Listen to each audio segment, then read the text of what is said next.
वंदे मातरम। गणतंत्र दिवस की अनेक बधाई और शुभकामनाएं। हमारे प्यारे भारत की पुण्य भूमि पर एक नई सुबह, नए संदेश को लेकर आई ये सुबह, जब भारत मना रहा है अपना 74वां गणतंत्र दिवस। अनगिनत देशभक्तों और देश प्रेमियों ने इस देश को संवारने में अपना योगदान दिया, कष्ट सहे, बलिदान दिए, देश की माटी को अपने माथे का गौरव बनाकर उसके लिए सर्वस्व निछावर करने को तत्पर रहे हैं। इन्हीं प्रयासों से हम आजाद हुए। आजाद होने के बाद हम लोकतांत्रिक गणराज्य बने, जब हमने अपना संविधान अपनाया। आज हमारे गणतंत्र बनने की सालगिरह है। इस बार निखरे और संवरे कर्तव्य पथ पर सजावट पहले से बेहतर है। दर्शकों की आकर्षक दीर्घाएं हैं, जनसमूह में उत्सुकता और जोश है। आज बसंत पंचमी का त्योहार भी है। बसंत पंचमी की अनेक शुभकामनाएं। मकर संक्रांति से उत्तरायण हुए सूर्य का असर अब मौसम पर साफ दिखने लगा है। आज की सुबह का मौसम शानदार गणतंत्र दिवस परेड के बिल्कुल अनुकूल है। कर्तव्य पथ गणतंत्र दिवस समारोह का मुख्य आयोजन स्थल है। राष्ट्र अपने अमृत महोत्सव में आज पहली बार कर्तव्य पथ पर परेड का साक्षी बनेगा। गौरवशाली देशवासियों के साथ दुनिया भर के विदेशी मित्रों की मौजूदगी में गणतंत्र दिवस समारोह मनाने का विशेष अवसर है। आज के समारोह में परेड की सलामी भारत की माननीय राष्ट्रपति लेंगी। गणतंत्र दिवस समारोह में मिस्र के राष्ट्रपति महामहिम अब्दुल फतेह अल सीसी हमारे मुख्य अतिथि हैं। तो अब से कुछ ही देर में शुरू होगा हमारी सांस्कृतिक विरासत और सैन्य शक्ति का भव्य प्रदर्शन। Namaskar. As the largest democracy in the world awakens to celebrate its 74th Republic Day, we reach out to every Indian, not only across the length and breadth of this beautiful, diverse and unique country we call home, but also to those who, while living in foreign lands, feel that special tug of this ancient land. Republic Day greetings to one and all. Nestling a new name in its artistic aura, this historic avenue, now named Kartavya, is ready and waiting to host that celebration of military movement, armored display, and cultural kaleidoscope we call our Republic Day Parade. It's a misty morning. The early morning chill seems to be on its way out, and as the morning mist rises so that the sun may rise to the occasion, its gentle warmth will slowly elevate the temperature, spirits, and of course, curiosity levels. Well, winter has this beautiful way of helping us understand the importance and value of warmth in our lives. Today, these winter-washed vistas come alive with the warmth of brotherhood and national pride. Kitted out in their warm winter woolens, viewers from all walks of life are seated here as one people to celebrate our diversity while valuing our oneness. Celebration, in fact, takes on true meaning only when the reasons behind it have meaning for all, including the last, marginalized person. The engines of the largest democracy in the world are its people, its driving force. The 26th of January marks that day when our Constitution came into effect on this day. It was in 1950. The founding fathers of this nation and those visionaries who framed the longest written constitution in the world knew that only on the pillars of justice, liberty, fraternity and equality could an enduring, equitable and empowering democracy rest.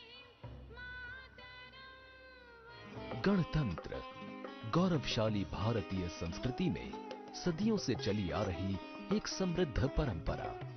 भारतीय इतिहास के लिए ये कोई नया शब्द नहीं है। वैदिक साहित्य, ऋग्वेद, अथर्ववेद और पौराणिक ग्रंथों में भी गणतंत्र का वर्णन है। बौद्ध काल में भी कई चर्चित गणराज्य थे। पाणिनि के अष्टाध्यायी और कौटिल्य के अर्थशास्त्र में भी गणराज्यों का जिक्र है।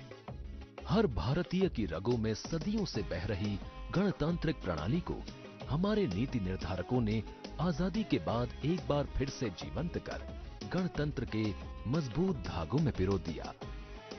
26 जनवरी 1950 को हमने अपना पहला गणतंत्र दिवस बहुत ही उत्साह से मनाया और तभी से ये यात्रा इसी तरह चली आ रही है।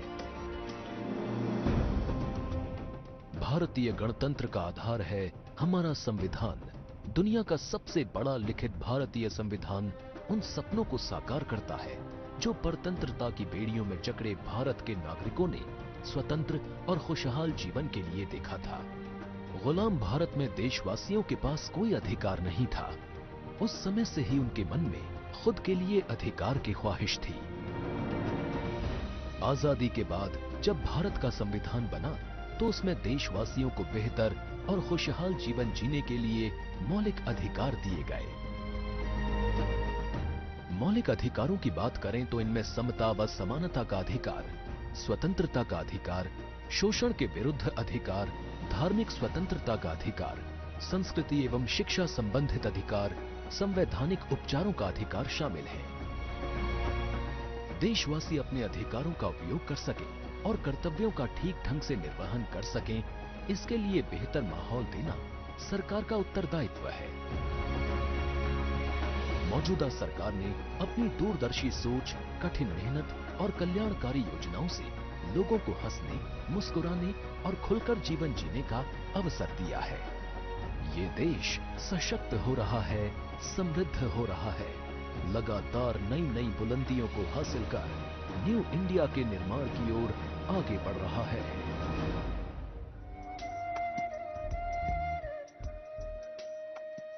Welcome viewers to the newly refurbished Vista, where this magnificent parade will unfold, a spectacle that happens on the magnificent stretch from Raisina Hills to the National War Memorial, a visual delight for an invited and ticketed audience seated on both sides of the ceremonial boulevard, the newly named Kartavya Path.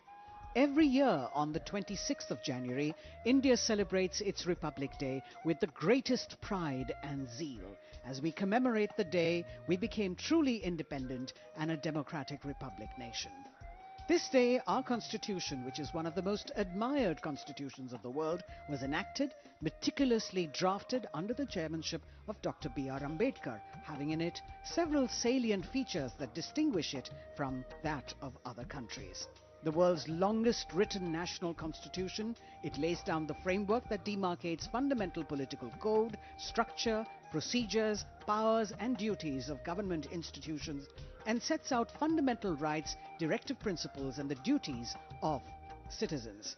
It is a day when thousands line up, braving the weather and endless queues for security checks and entry from Raisina to Red Fort, where they are seated to be a part of this grand spectacle.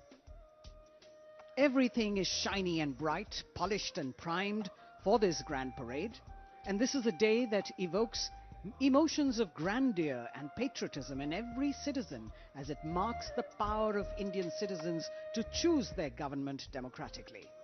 As India marks its platinum jubilee year of independence in Amrit Kal, we rightfully have so much to be proud of as we're all gathered here to be a part of the 74th Republic Day celebrations. Children with their cheeks painted with the tricolour, and here you can see how eager and enthusiastic they are. In a few minutes, we shall witness the grand spectacle of our country's military prowess, scientific development, our rich cultural past and present, and the most favourite and not to be missed part of the parade at the end, when we have the daredevils of the Corps of Signals as well as the flypast by the Indian Air Force.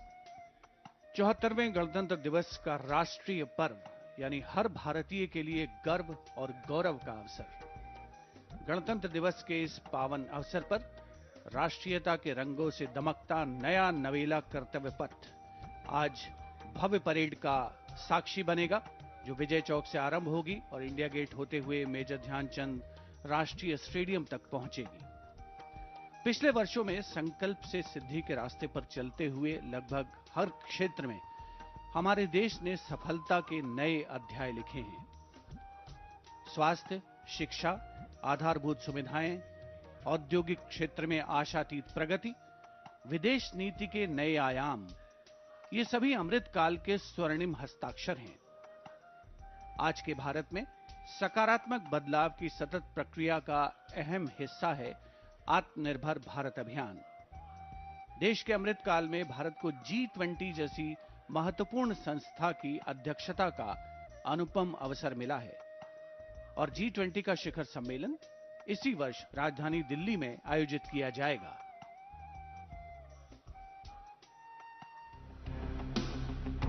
आजादी के अमृत काल में देश स्वर्णिम चमक बिखेरते हुए आगे बढ़ रहा है। प्रधानमंत्री नरेंद्र मोदी जी के नजरिए से अमृत काल का लक्ष्य है एक ऐसे भारत का निर्माण जहां दुनिया का हर आधुनिक इंफ्रास्ट्रक्चर हो, ताकि विकास पथ पर देशवासी लगातार आगे बढ़ते रहें। उत्तर पूर्वी भारत में सड़क और रेलवे नेटवर्क के नजरिए से कनेक्टिविटी का नया इतिहास लिखा जा रहा है। एक्ट ईस्ट पॉलिसी से नॉर्थ ईस्ट, बांग्लादेश, म्यांमार और दक्षिण पूर्वी एशिया से भी कनेक्ट हो रहा है।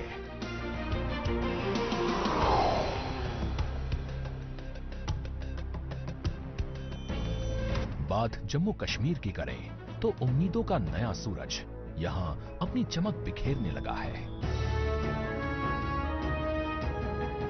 भारत के इस बदलाव में समाज के हर वर्ग का योगदान है।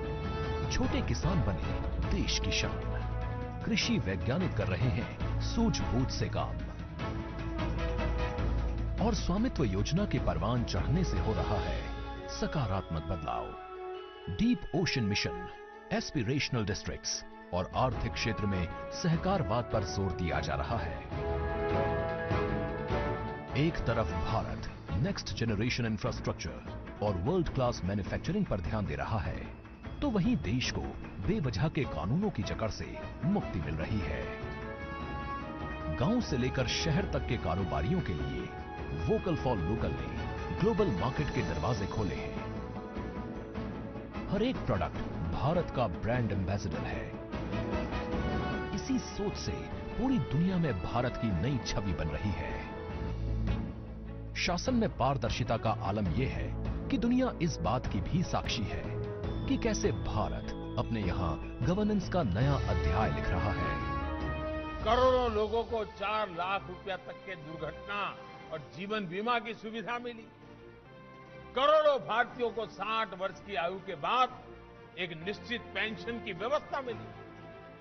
अपना पक्का घर, टॉयलेट, गैस कनेक्शन, बिजली कनेक्शन, पानी का कनेक्शन, बैंक में खाता, ऐसी सुविधाओं के लिए तो गरीब सरकारी दफ्तरों के चक्कर काट काट करके उनकी जिंदगी पूरी हो जाती, वो हार जाते थे। हमारी सरकार ने इन सारी परिस्थितियों को बदला।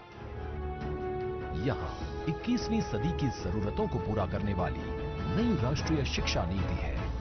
हर वर्ग के छात्र जब मातृभाषा में पढ़कर प्रोफेशनल्स बनेंगे तो उनके सामर्थ्य के साथ न्याय होगा। भारत के लिए गौरव की बात है कि शिक्षा हो या खेल, बोर्ड्स परीक्षाओं के नतीजे हों या ओलंपिक्स का मेडल, हमारी बेटियां आज अभूतपूर्व प्रदर्शन कर रही हैं। आत्मनिर्भर भारत बनाने के लिए भारत का ऊर्जा के क्षेत्र में आत्मनिर्भर होना अनिवार्य है। इसी दिशा में एक सार्थक पहल है नेशनल हाइड्रोजन मिशन। अमृत काल में आगे बढ़ रहे भारत की एक बड़ी उपलब्धि है G20 की अध्यक्षता। आज मैं ये आश्वासन देना चाहता हूं कि भारत की G20 अध्यक्षता इंक्लूसिव, एम्बिशियस, डिसिसिव और एक्शन ओरिएंटेड होगी। इंडोनेशिया ने प्रधानमंत्री नरेंद्र मोदी जी को G20 की अध्यक्षता सौंपी। भारत वसुधैव कुटुंबकम, one earth one family one future के भाव के साथ इस उत्तरदायित्व को निभाने के लिए तैयार है। भारत का एजेंडा समावेशी, निर्णायक, महत्वाकांक्षी और कार्यों के प्रति समर्पित होगा। G20 शिखर सम्मेलन होने तक देश भर के 50 शहरों में 200 से अधिक बैठकों की योजना बनाई गई है। भारत G20 में संस्कृति, सांस्कृतिक विरासत, विविधता और 75 वर्षों की अपनी उपलब्धियों और प्रगति को भी पेश करेगा। राष्ट्र प्रथम सदैव प्रथम की भावना से भारत अमृत काल में नया अध्याय लिखने को तैयार है।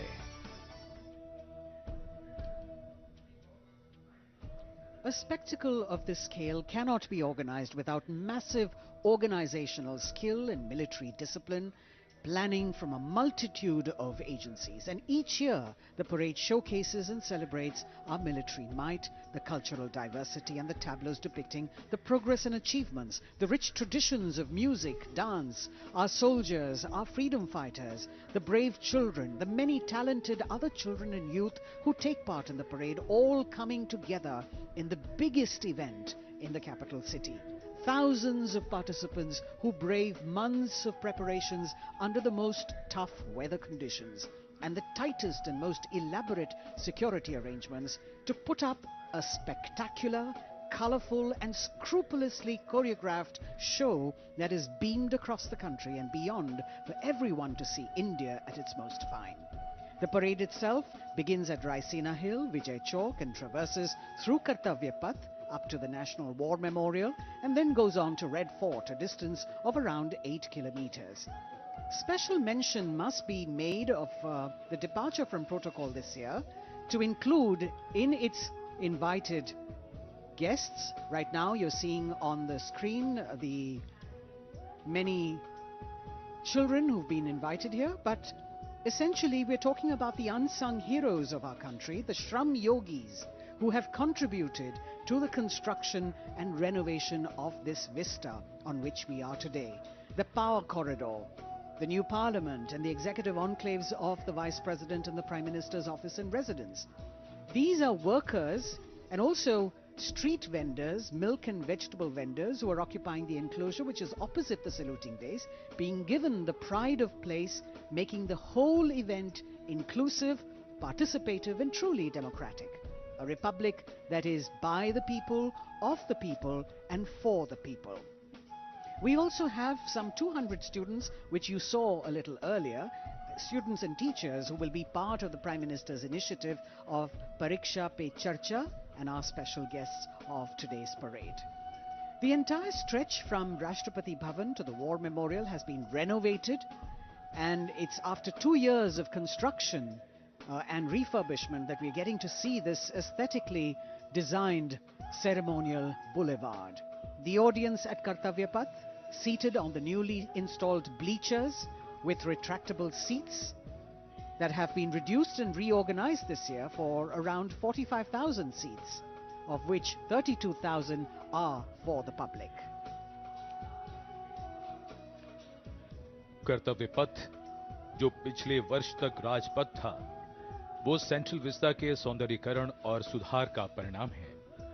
इस पूरे इलाके पर बदलाव की ऐसी बयार चली है जिसने इसके कायाकल्प की प्रक्रिया शुरू कर दी है। वर्षों से जिन बातों की जरूरत महसूस की जा रही थी, उनको ध्यान में रखते हुए सेंट्रल विस्टा का काम जारी है। राष्ट्रीय समर स्मारक इंडिया गेट से आगे और ये कर्तव्य पथ सेंट्रल विस्टा के तहत राष्ट्रपति भवन से लेकर इंडिया गेट तक का क्षेत्र आता है। 100 वर्ष से भी ज्यादा पहले बनाई गई इमारतों की जरूरत वक्त के साथ बदल गई है। इसमें आज के मुताबिक सुविधाएं और जगह को देखते हुए सेंट्रल विस्टा के सौंदर्यीकरण का कार्य शुरू किया गया। रायसीना पहाड़ी पर ऐतिहासिक राष्ट्रपति भवन और रायसीना पहाड़ी के नीचे उतरते ही नॉर्थ ब्लॉक, साउथ ब्लॉक की इमारतें, जहां प्रधानमंत्री कार्यालय और अन्य महत्वपूर्ण मंत्रालय हैं। विजय चौक के उत्तर में लोकतंत्र का मंदिर, भारत की संसद है।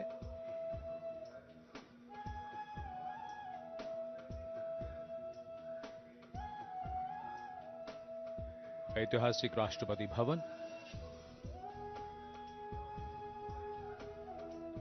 ये सभी इमारतें 1911 से 1931 के बीच बनी थी।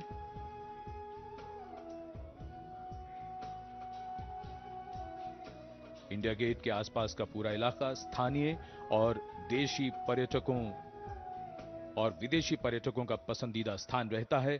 काफी समय से ये महसूस किया जा रहा था कि सुविधाओं की कमी पड़ रही है।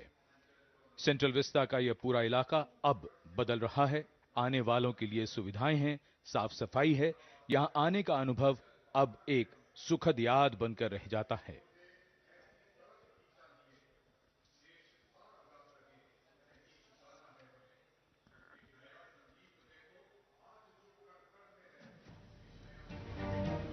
नया भारत, नई संभावनाएं, नई उम्मीदें, और इन्हीं उम्मीदों को नई उड़ान दे रहा है सेंट्रल विस्टा।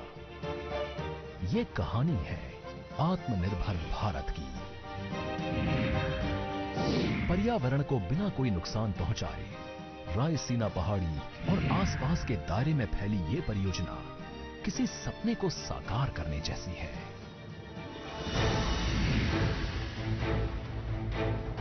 इसमें प्रधानमंत्री और उपराष्ट्रपति के नए आवास सहित एक नए त्रिकोणीय संसद भवन, एक कॉमन केंद्रीय सचिवालय और राष्ट्रपति भवन से इंडिया गेट तक के 3 किलोमीटर लंबे कर्तव्य पथ को नया रूप दिया जाना शामिल है।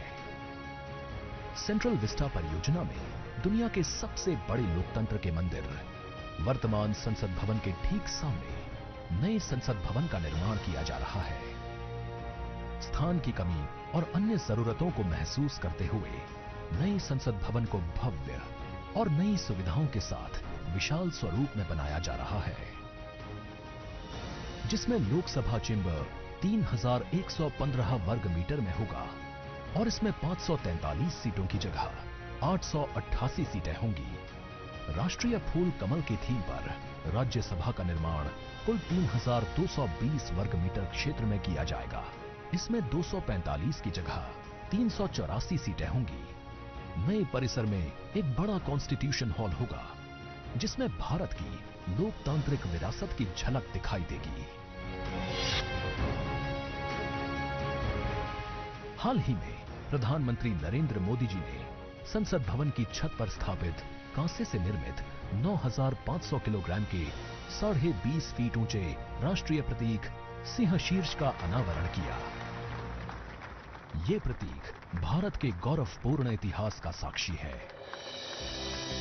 सेंट्रल विस्टा पुनर्निर्माण परियोजना के अंतर्गत प्रधानमंत्री ने राष्ट्रपति भवन से इंडिया गेट तक 3 किलोमीटर के कर्तव्य पथ और ग्रेनाइट से बनी नेताजी सुभाष चंद्र बोस की एक प्रतिमा का अनावरण किया। ये प्रतिमा ऐतिहासिक इंडिया गेट के ठीक सामने सेंट्रल विस्टा एवेन्यू में स्थापित की गई है।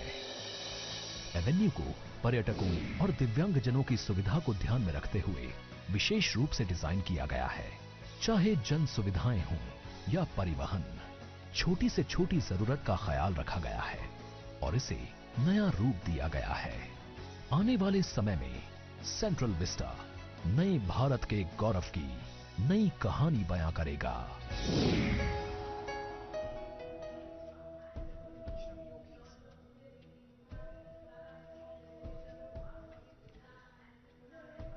Kartavya Path prettified and preening, and it seems that this ceremonial boulevard is very well aware of its importance today, eagerly awaiting the host that is going to happen of medley of music. And here we are, over here in the audience, specially invited Shram Yogis, people who have contributed to actually renovating and redoing this ceremonial boulevard.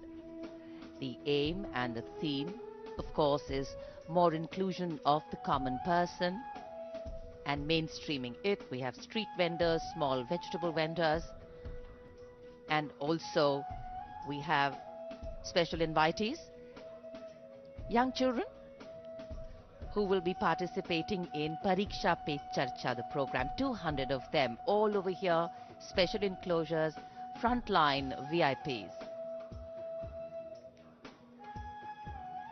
So Kartavya Path actually waiting to host and eagerly awaiting to hear the sounds of a medley of sounds.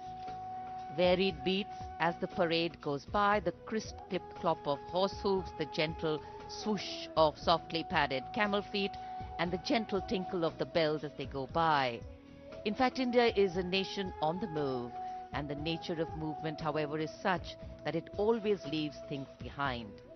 It is the content of what we leave behind and what we take along with us that the context of the future rests. And as we celebrate our 74th Republic Day, our extraordinary existence as a civilization through centuries of change and as a republic for just over 7 decades is foregrounded.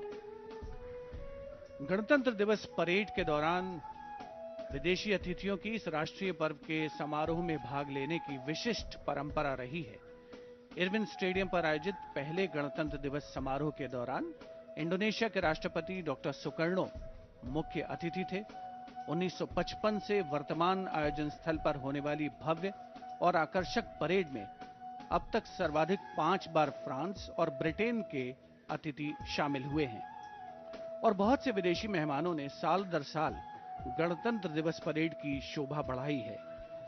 इस वर्ष गणतंत्र दिवस के खास मेहमान हैं मिस्र के राष्ट्रपति महामहिम अब्दुल फतेह अल सीसी। भारत और मिस्र इस साल राजनयिक संबंधों की स्थापना के 75 वर्ष मना रहे हैं और भारत की G20 की अध्यक्षता के दौरान मिस्र को अतिथि देश के रूप में भी आमंत्रित किया गया है। खास बात यह है कि पहली बार मिस्र के राष्ट्रपति महामहिम अब्दुल फतेह अल सीसी गणतंत्र दिवस परेड के मुख्य अतिथि के तौर पर हमारे बीच मौजूद होंगे। मिस्र, अफ्रीका और एशिया को जोड़ने वाला अरब गणतंत्र देश, जो गीजा के पिरामिड के लिए दुनिया भर में मशहूर है। मिस्र और भारत के बहुत पुराने सांस्कृतिक और दोस्ताना संबंध रहे हैं। दोनों ही देश इस वर्ष अपने राजनयिक संबंधों की 75वीं वर्षगांठ मना रहे हैं। इन्हीं संबंधों को और मजबूत करने की दिशा में इस बार भारत की गणतंत्र दिवस परेड में मिस्र के राष्ट्रपति अब्देल फतह अल सीसी मुख्य अतिथि हैं। ये पहला अवसर है जब 26 जनवरी की परेड में मिस्र के राष्ट्रपति मुख्य अतिथि हैं। अब्देल फतह अल सीसी मिस्र की सेना में बड़े अधिकारी रह चुके हैं। 2010 से 2012 तक उन्होंने मिलिट्री इंटेलिजेंस के निदेशक के रूप में काम किया। वहीं साल 2012-13 में रक्षा मंत्री के रूप में अपनी सेवाएं दी। उन्होंने 2013 और 14 में मिस्र के उप प्रधानमंत्री के रूप में पदभार संभाला।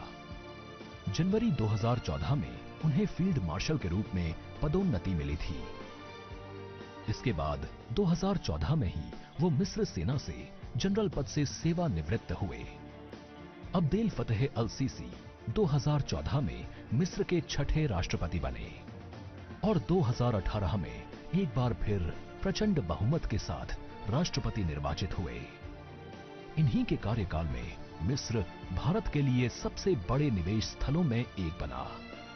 साथ ही दोनों देशों के बीच रक्षा सहयोग को भी आगे बढ़ाया गया है। उम्मीद है कि अब्देल फतह सीसी की भारत यात्रा से दोनों देशों के बीच संबंधों का एक नया अध्याय शुरू होगा।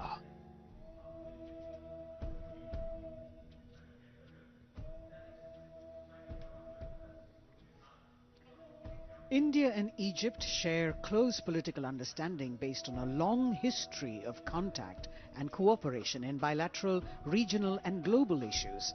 Both countries have cooperated closely in multilateral fora and were the founding members of the non-aligned movement.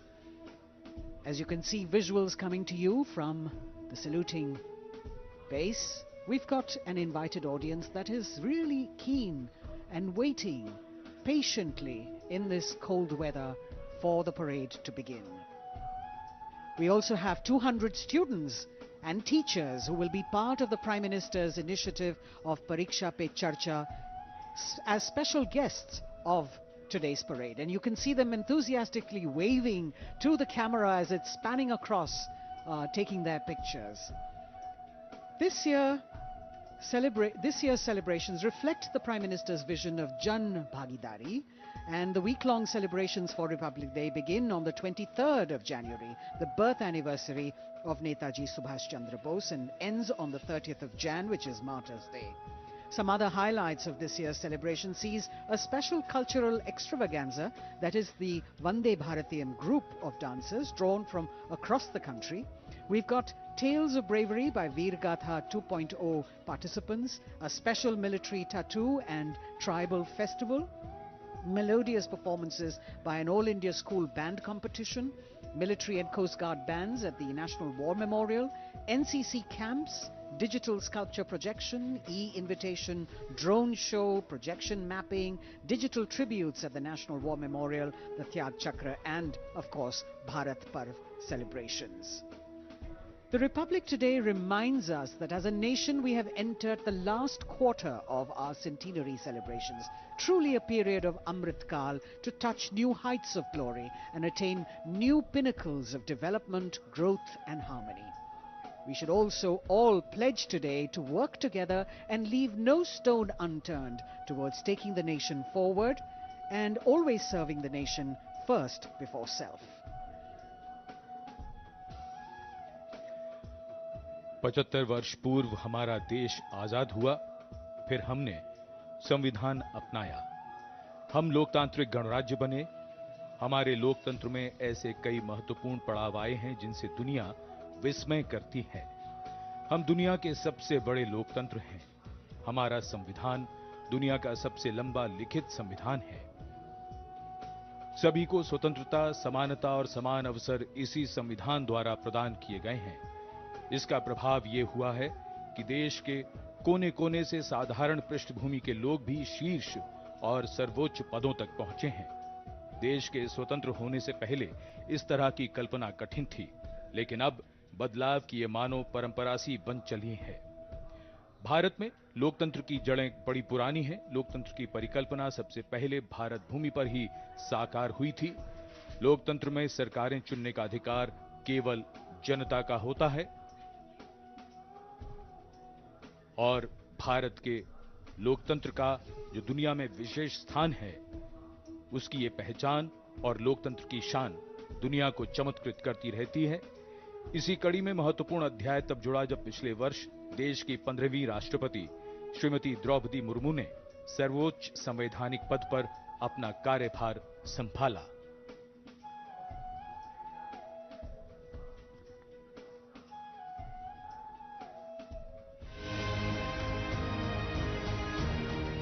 दुनिया के सबसे बड़े लोकतंत्र भारत में पहली बार एक आदिवासी महिला ने राष्ट्रपति का पदभार संभाला है। देश के सबसे पिछड़े इलाकों में शुमार ओडिशा के मयूरभंज जिले के संथाल परिवार में जन्मी द्रौपदी मुर्मू का राष्ट्रपति पद तक का सफर उनके संघर्ष की कहानी बताता है। अभाव में गुजरा बचपन, युवा काल का संघर्ष, व्यक्तिगत जीवन के उतार चढ़ाव, सार्वजनिक जीवन की सादगी और बेदाग छवि, यही है बहुआयामी प्रतिभा की धनी द्रौपदी मुर्मू का व्यक्तित्व। साल 1979 में भुवनेश्वर के रामा देवी महिला कॉलेज से स्नातक करने के बाद आपने ओडिशा सरकार के सिंचाई विभाग में क्लर्क की नौकरी की। कुछ समय बाद नौकरी छोड़कर आपने अपने घर रायरंगपुर में एक शिक्षक के तौर पर भी काम किया। एक शिक्षक के तौर पर अपने क्षेत्र में उन्हें एक नई पहचान मिली। जाके क्या करना चाहती हो? टीचर। वाह, वेरी गुड। टीचर मतलब क्या होता है जानती हो?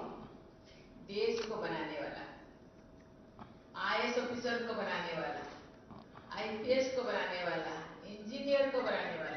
टीचर जो होते हैं वो बनाने वाला होते हैं, इसलिए टीचर सदा नमस्य होते हैं। इस तरह जनता और समाज से जुड़कर लोगों के बीच एक अलग पहचान बनाई। साल 1997 में द्रौपदी मुर्मू पहली बार रायरंगपुर नगर पंचायत में वार्ड पार्षद बनी। इसके बाद वो नगर पंचायत की उपाध्यक्ष भी बनाई गई। पहली बार विधायक बनने के बाद आपने साल 2000 से 2004 तक ओडिशा सरकार में स्वतंत्र प्रभार राज्य मंत्री के तौर पर काम किया। आपको ओडिशा में सर्वश्रेष्ठ विधायकों को मिलने वाले नीलकंठ पुरस्कार से भी नवाजा गया। इसके बाद साल 2015 में आपको झारखंड का राज्यपाल बनाया गया। सार्वजनिक जीवन से लेकर संवैधानिक पदों पर दशकों से रहते हुए श्रीमती द्रौपदी मुर्मू की छवि बेदाग रही है। सन 1958 में जन्मी द्रौपदी मुर्मू पहली राष्ट्रपति हैं जिनका जन्म आजादी के बाद हुआ। महिलाओं के विकास में ही देश का विकास निहित है। महिलाओं के योगदान से निकट भविष्य में ही भारत एक विकसित राष्ट्र के रूप में उभरेगा।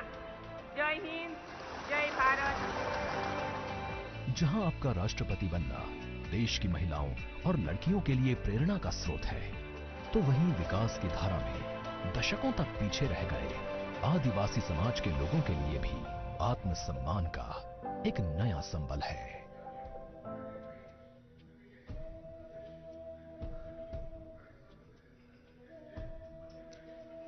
The form of government chosen by the leaders of a nation is a critical determinant of the type of life its citizens and future generations will live.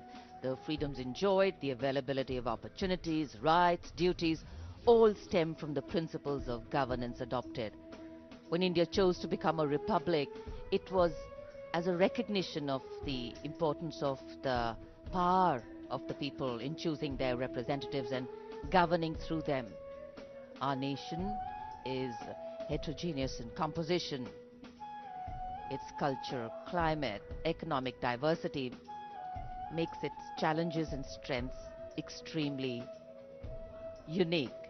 And here, children excited, Kartavya path and its surrounding vistas central to today's parade. It is, of course, a labor of love and pride for all agencies who have worked here to make this event so special. गणतंत्र दिवस parade में देश की समृद्ध सांस्कृतिक विरासत और सामरिक शक्ति का अविस्मरणीय प्रदर्शन होता है और इस राष्ट्रीय पर्व के समारोह को पूर्णता प्रदान करता है भारतीय वायुसेना का फ्लाई पास्ट।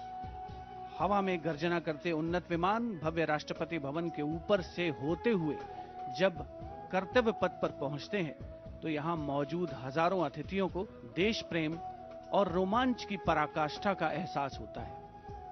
इस साल की परेड के आकर्षक फ्लाई पास्ट में 50 वायुयान भाग ले रहे हैं, जिसमें लड़ाकू विमान, हेलीकॉप्टर्स और परिवहन विमान भी शामिल हैं। देश की वायु सीमा की रक्षा के लिए सतत मुस्तैद भारतीय वायुसेना के कुशल पायलट्स ने लगातार कठिन अभ्यास की बदौलत आज आयोजित होने वाले फ्लाई पास्ट को वर्तमान स्वरूप प्रदान किया है।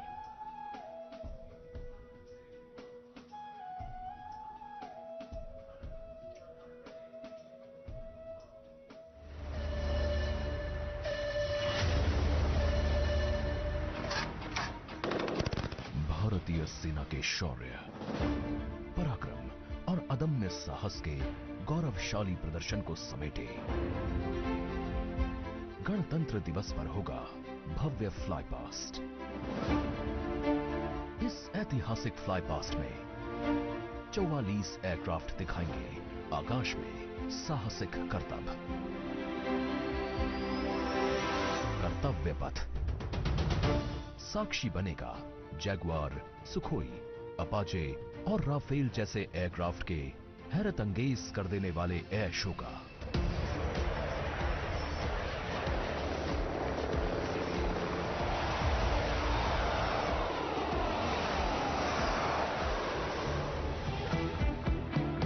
इस फ्लाई पास्ट में भरी जाने वाली हर एक उड़ान की होगी खास थीम, जो देगी विशेष संदेश। सबसे पहले आकाश में दिखेगा ध्वज फॉर्मेशन। इसमें 4 Mi-17 हेलीकॉप्टर तीनों सेना के झंडे और भारतीय तिरंगे को लहराकर इस पर्व को शुरू करेंगे। इसके बाद बारी होगी रुद्र की। फर्स्ट आर्मी व्हीकुलर कंटिंजेंट के ठीक ऊपर 4 advanced light helicopter diamond formation के जरिए पेश करेंगे असाधारण करतब।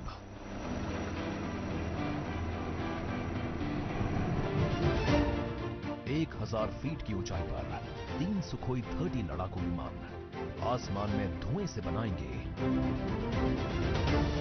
त्रिशूल फॉर्मेशन। ये शक्ति और साहस का प्रतीक होगा। एयर शो का दूसरा हिस्सा देखने को मिलेगा गणतंत्र दिवस परेड के बाद। सबसे पहले बारी होगी प्रचंड फॉर्मेशन की। इसमें एक लाइट कॉम्बैट हेलीकॉप्टर, 2 अपाचे और 2 एडवांस्ड लाइट हेलीकॉप्टर जोश और जुनून को चरम पर ले जाएंगे।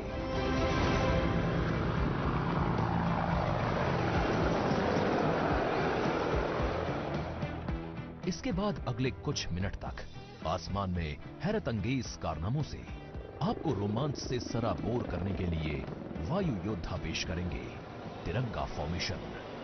इसमें शामिल होंगे 5 सारंग एडवांस्ड लाइट हेलीकॉप्टर।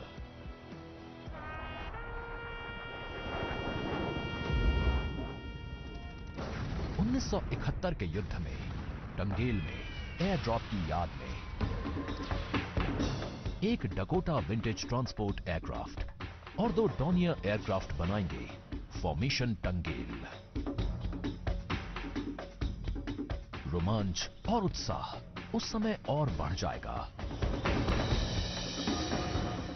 जब जाबाज वायु योद्धा आकाश में पेश करेंगे बजरंग फॉर्मेशन।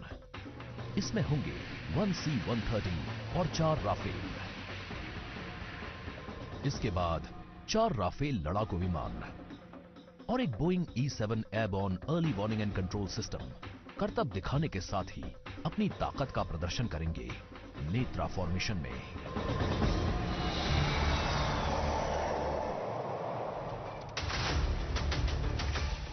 जोश अपने चरम पर होगा जब वायु सैन्य शक्ति में इजाफा करने वाले एक C-17 और 2 सुखोई 30 मिलकर बनाएंगे भीम फॉर्मेशन।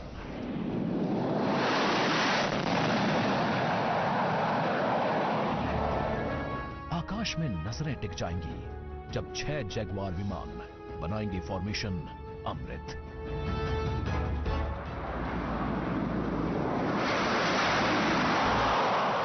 सबसे अंत में होगा विजय फॉर्मेशन। इसमें एक राफेल विमान वर्टिकल चार्ली का विहंगम दृश्य पेश कर दर्शकों को कर देगा मंत्रमुग्ध। तो इंतजार कीजिए उस रोमांचित और भव्य फ्लाई पास्ट का।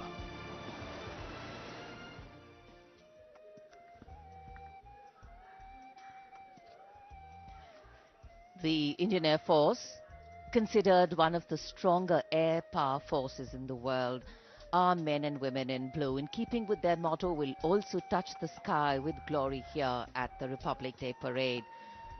From the showering of flower petals as the parade begins to the much-awaited breathtaking finale, the fly past towards the closure of the parade, 45 Indian Air Force aircraft, 1 from the Indian Navy and 4 helicopters from the Indian Army will participate in today's parade. So a misty morning here in New Delhi. The wind chill factor seems to be picking up. In fact, the day dawned and it was anticipated that the sun would shine very clearly quite early. But you know how it is with the weather gods. And here, I'm sure people who haven't brought their headgear with them are regretting the fact the mist seems to be giving a very romantic hue to this whole vista. Before the parade begins, the Prime Minister will be laying a wreath as homage to our brave warriors who laid down their lives fighting for the country.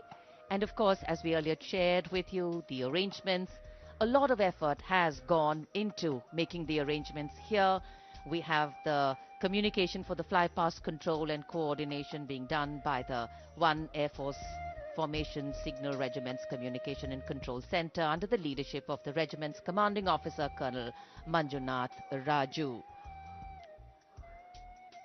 Work, effort, training, and discipline. There is, of course, the All India Radio commentary, which will go live. The CPWD has also worked very hard, and the exceptional quality of the sound system that covers Kartavya has been arranged by the 1 Army Headquarters Signal Regiment Center under the command of Colonel Rajkumar Mishra, with Lieutenant Colonel Reddy as the officer commanding Public Address Section. Army known for ensuring that enough practice, enough discipline goes into bringing about perfection. And this is a program, this is a celebration, which is a national celebration. And visual images have an impactful way of imprinting themselves on our mind. And many images, in fact, today will continue to endure over time and form lasting memories. कर्तव्य पथ पर इस बार इंतजाम बेहतर और काफी व्यवस्थित तरीके से यहां पर सभी की व्यवस्था की गई है। पूरे कर्तव्य पथ पर 10 एलईडी स्क्रीन्स भी लगाए गए हैं और ये सलामी मंच के सामने सारनाथ के प्रसिद्ध सिंह शीर्ष का प्रतिरूप बनाया गया है। विश्व शांति और एकता का प्रतीक हमारा ये राष्ट्रीय चिन्ह है। भारत सरकार ने ये चिन्ह 26 जनवरी सन 1950 को अपनाया। वसुधैव कुटुंबकम, भारत का मानचित्र और राष्ट्रीय पक्षी मोर, ये सभी इसी राष्ट्रीय चिन्ह के नीचे देखे जा सकते हैं। इसी के नजदीक सैन्य बैंड वादकों का दल है जो राष्ट्रपति के आगमन और प्रस्थान पर राष्ट्रगान की धुन बजाएगा। मिलिट्री बैंड दस्ते की कमान संभाली है सूबेदार मदन सिंह ने और पाइप और ड्रम बैंड सूबेदार मेजर बसवराज वग्गे की कमान में। गणतंत्र दिवस समारोह में 21 तोपों की सलामी लेफ्टिनेंट कर्नल विकास कुमार की कमान में दी जाएगी। नायब सूबेदार Anoop Singh gun position officer हैं। इस बार विशेष बात यह है कि जिन तोपों से ये सलामी दी जाएगी उनका निर्माण देश में ही किया गया है। 105 mm लाइट फील्ड गन से सलामी दी जाएगी। इस गन ने ब्रिटिश मेड 25 पाउंडर गन की जगह ली है। मेक इन इंडिया की एक धमाकेदार पहल। आज की परेड में माननीय राष्ट्रपति जी के आगमन पर भारतीय वायुसेना की फ्लाइट लेफ्टिनेंट कोमल रानी राष्ट्रीय ध्वज फहराएंगी। कर्तव्य पथ पहले से निखरा हुआ, संवरा हुआ, जहां सुविधाएं बढ़ाई गई हैं, यहां सभी ने अपने अपने ढंग से योगदान दिया है। दूरदर्शन की तैयारी भी बेहतर को और बेहतर बनाने की है।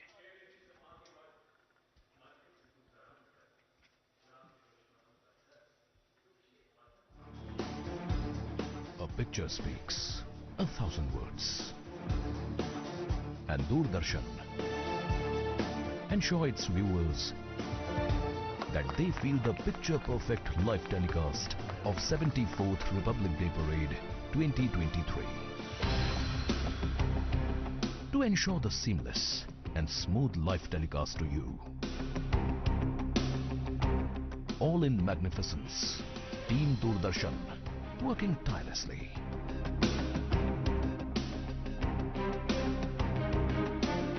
For this, Doordarshan has placed 60 high-definition, latest state-of-the-art facility cameras at different positions, from Rashtrapati Bhavan to National War Memorial. 2 PTZ camera placed inside presidential enclosure to capture the close-up of VVIPs. 1 PTZ has been placed on top of retractable roof of presidential enclosure for a versatile and the bigger picture of Kartavya Path. 2 Jimmy Jibs and 1 180-degree fisheye camera to ensure each and every moments will be captured. 15 cameras have been installed at National War Memorial. We have 2 Jimmy Jibs at NWM. strategically placed on the top of the crane at India Gate, and 3 cameras on the top of India Gate both sides. At Rashtrapati Bhavan, there are 10 cameras with Jimmy Jib near Burji of North Block, 2 at the dome of Rashtrapati Bhavan. The 60 cameras are supported and interlinked by high-definition OB vans placed at Kartavya Path, National War Memorial and Rashtrapati Bhavan. These are linked by optical fiber and satellite connectivity to a production control room with magnificent monitor wall setup at Kartavya Path. For this live telecast, the overall in charge is Usha Pawar, engineering in charge Abhishek Agrawal, program in charge Anup Khajuria, and it's being produced by Jitendra Singh Chauhan. On jagged peaks and icy slopes, they tell the tales of the Jimny, known to men and mountain goats. What stories will they tell about you? The new 5-door Jimny, inspired by true stories. बीको Vajradanti, इतना झाग नहीं, शायद test नहीं, लेकिन आपके गम problems पर असर सही। इसकी 18 जड़ी बूटियां swollen gums, bleeding gums जैसे प्रॉब्लम्स को रखे दूर और दांत रखे हेल्दी। मजेदार नहीं, असरदार। बीको वज्रदंती, इंडिया का गम expert. On jagged peaks and icy slopes, they tell the tales of the Jimny, known to men and mountain goats. What stories will they tell about you? The new 5-door Jimny, inspired by true stories. लहलहाती फसल, भरे पूरे खेत खलिहान, हर किसान का बस यही अरमान। लेकिन कभी बारिश, कभी बिजली, कभी ओला, कभी सूखा। प्रकृति का तो नहीं, मगर नुकसान का उपाय है। AIC से फसल बीमा। Agriculture insurance company of India limited. AIC। अगर छोले बने तो गोल्डी छोले मसाले, जहाँ जाए रिश्ते बनाए, जहाँ जाए रिश्ते बनाए, गोल्डी मसाले। On jagged peaks and icy slopes, they tell the tales of the Jimny, known to men and mountain goats. What stories will they tell about you?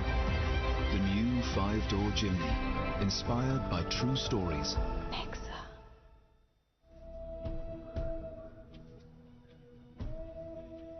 An important marker of the start of the Republic Day parade is the customary homage paid by the Prime Minister as he leads the nation in paying tribute to the martyrs at the National War Memorial.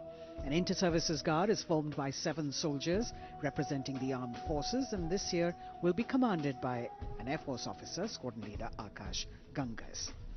A war memorial is a building, monument, statue or an edifice to celebrate a war or victory or to commemorate those who died or were injured in war. Since independence, more than 26,000 soldiers of the Indian Armed Forces have made the supreme sacrifice to defend the sovereignty and integrity of the country, and the National War Memorial represents the gratitude of a nation to its armed forces. This memorial has a distinct scheme of concentric circles wherein you've got the Amar Chakra, circle of immortality, the Veer Tar Chakra, which is the circle of bravery, the Tyag Chakra, or the circle of sacrifice, and the Raksha Chakra, which is the circle of protection.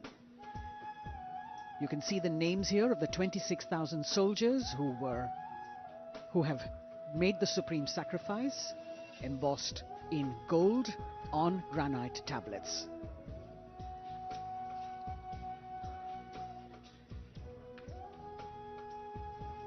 The memorial complex is in harmony with the existing layout and symmetry of the majestic Kartavya Path and central vista. Solemnity of the ambience is maintained with an emphasis on landscaping and simplicity of architecture. Apart from the main memorial, there is a dedicated area for the busts of soldiers who've been conferred with the Param Veer Chakra, the nation's highest gallantry award.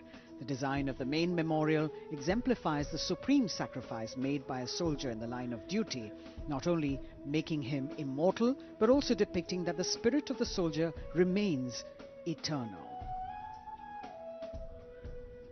The covered gallery that exhibits 6 murals crafted in bronze depicting the valiant battle actions of the armed forces. राष्ट्रीय summer स्मारक पर स्थित परम योद्धा स्थल उन जांबाज शहीदों की याद दिलाता है जिन्होंने देश की रक्षा के लिए अपना सब कुछ न्यौछावर कर दिया। परमवीर चक्र से सम्मानित सभी 21 अमर बलिदानियों को विशेष सम्मान दिया गया है।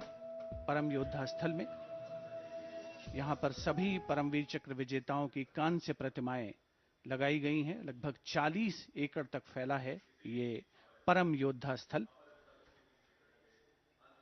भारतीय सेना की वीरता, शौर्य, असाधारण योगदान की गौरवशाली परंपरा का निर्वहन और उसकी याद दिलाता ये राष्ट्रीय समर स्मारक।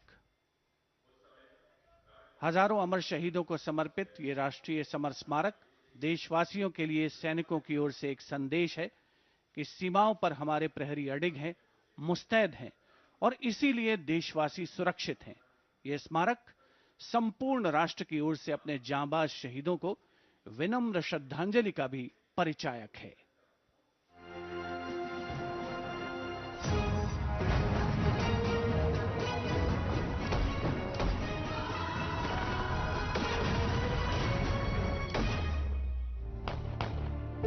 मातृभूमि की रक्षा के लिए अपने प्राणों की आहुति देने वाले सैनिकों के त्याग, समर्पण और शहादत का गौरवशाली प्रतीक है राष्ट्रीय समर स्मारक। आजादी के बाद के युद्धों और ऑपरेशंस में जान देने वाले लगभग 26,000 सैनिकों के सम्मान में इंडिया गेट के ठीक सामने बनाया गया है नेशनल वॉर मेमोरियल। 25 फरवरी 2019 को प्रधानमंत्री नरेंद्र मोदी ने राष्ट्रीय समर स्मारक देश को समर्पित किया। ये उन शहीदों को नमन करने का अनुपम माध्यम है जिन्होंने अदम्य साहस और पराक्रम के साथ सर्वोच्च बलिदान देते हुए तिरंगे की आन, बान और शान को बनाए रखा। चक्रव्यूह रचना से प्रेरणा लेते हुए 40 एकड़ के क्षेत्र में राष्ट्रीय समर स्मारक का निर्माण किया गया है। इसे मुख्य रूप से 4 चक्रों में डिजाइन किया गया है। अमर चक्र केंद्रीय चक्र है और बीचों बीच स्थित है। ये अमरता का प्रतीक है। इसके केंद्र में एक स्तंभ है जिसमें अमर जवान ज्योति हमेशा प्रज्वलित रहती है। ये 15 मीटर ऊंचा स्तंभ दिखाता है कि देश के सैनिकों का हौसला अटल और अडिग है।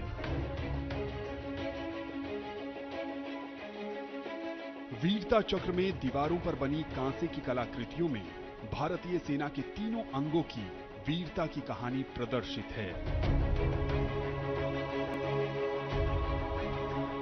इसके बाद है त्याग चक्र। यह बलिदान को प्रदर्शित करता है।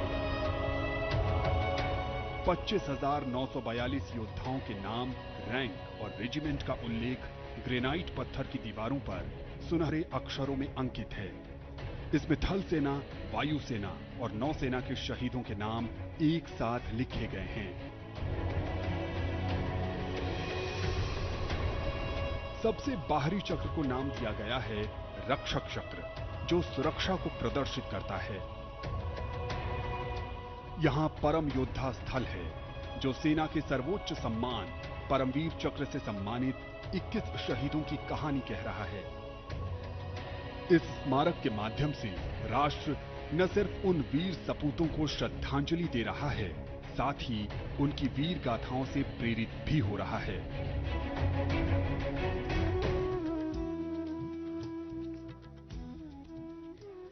Time moves on, leaving in its wake stories, memories and heroes. And here at the National War Memorial, we commemorate those countless unsung warriors who gave their today for our tomorrow. their sacrifice given selflessly, soulfully, and seamlessly. In fact, the call of duty, when it beckons, drowns out everything else. Every soldier considers it a matter of honor to fight for the country, and that's what makes this sacrifice so supreme, because the call a soldier answers raises no doubt, no question. राष्ट्रीय summer स्मारक स्वतंत्रता के बाद से हमारे वीर सैनिकों द्वारा किए गए बलिदान का प्रमाण है और प्रतीक भी। स्मारक में एक शाश्वत ज्योति है जो अमर जवान के सर्वोच्च बलिदान का प्रतीक है। पिछले वर्ष इंडिया गेट पर अमर जवान ज्योति का स्मारक की शाश्वत ज्योति में पूरे सैन्य सम्मान के साथ विलय कर दिया गया था। हमारे वीर सैनिक जिनके त्याग और बलिदान के कारण हम सुरक्षित हैं, हम घरों में चैन से सोते हैं, क्योंकि ये सीमाओं पर मुस्तैद हैं, जागते हैं और सर्वोच्च बलिदान करने से कभी पीछे नहीं हटते। इन्हीं की वजह से हम सुरक्षित हैं। अमर जवान को नमन। Amar Jawan, etched in gold, fire sacred and pure, rising from the depths of substance. The nation, its safety, integrity and protection come first, always and every time for our soldiers. In fact, leadership, they say, is practiced not so much in words as in attitude. An attitude colors your thoughts, words and actions constantly. Honoring and revering those who chose to embrace their lives with courage, discipline, dedication and valor is leadership in its finest form. Raksha Mantri Shri Rajnath Singh has arrived here at the memorial, and before the parade begins, Prime Minister Narendra Modi, on behalf of a grateful nation, will pay homage to the Amar Jawan, the immortal soldier, at the National War Memorial here, which is near India Gate. The three service flags and the national flag catching the morning breeze. Harmonizing seamlessly with the surroundings, the four concentric circles hold with reverence at their center an obelisk in which burns the eternal flame representing the immortal soldier. राष्ट्रीय summer स्मारक हमें उन बहादुर सैनिकों के अप्रतिम शौर्य, असाधारण वीरता और सर्वोच्च बलिदान की याद दिलाता है, जिन्होंने मातृभूमि की रक्षा के लिए हंसते हंसते अपने प्राण न्यौछावर कर दिए थे। माननीय प्रधानमंत्री श्री नरेंद्र मोदी का काफिला कुछ ही समय के उपरांत राष्ट्रीय समर स्मारक तक पहुंचेगा और वे देश की ओर से अमर शहीदों को श्रद्धा सुमन अर्पित करेंगे।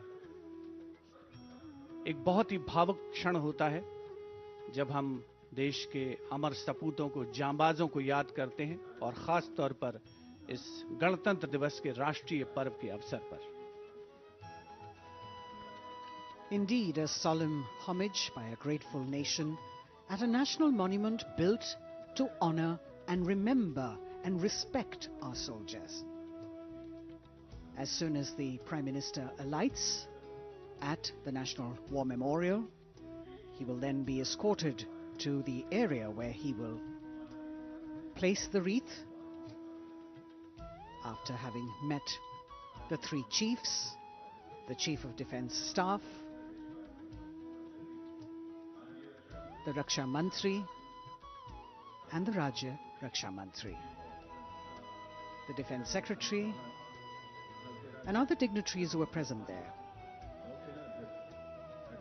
A solemn homage, a very poignant moment when the entire nation will unite in the spirit of respect, gratitude and patriotism.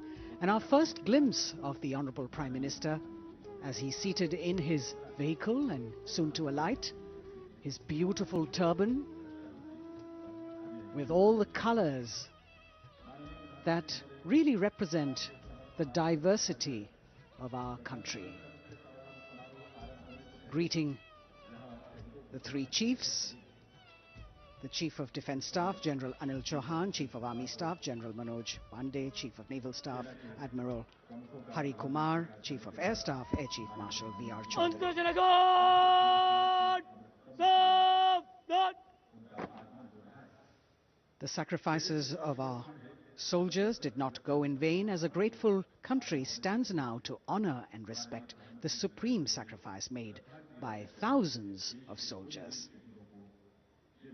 Thereafter, the buglers will sound the rouse and the guards will present the Salami Shastra again.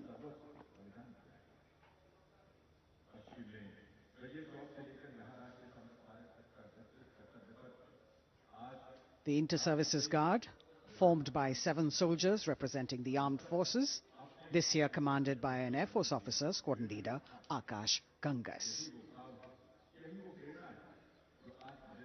राष्ट्रीय summer स्मारक पर माननीय प्रधानमंत्री श्री नरेंद्र मोदी का आगमन हो चुका है। उनका स्वागत किया विधिवत तौर पर रक्षा मंत्री श्री राजनाथ सिंह ने। Chief of defence staff general Anil Chauhan, रक्षा राज्य मंत्री श्री अजय भट्ट, तीनों सेनाओं के प्रमुख, थल सेना प्रमुख जनरल मनोज पांडे, नौसेना प्रमुख एडमिरल आर हरि कुमार और वायुसेना प्रमुख air chief marshal V R. Chaudhary के द्वारा देश की ओर से अमर शहीदों को श्रद्धा सुमन अर्पित करेंगे माननीय प्रधानमंत्री Shri Narendra Modi.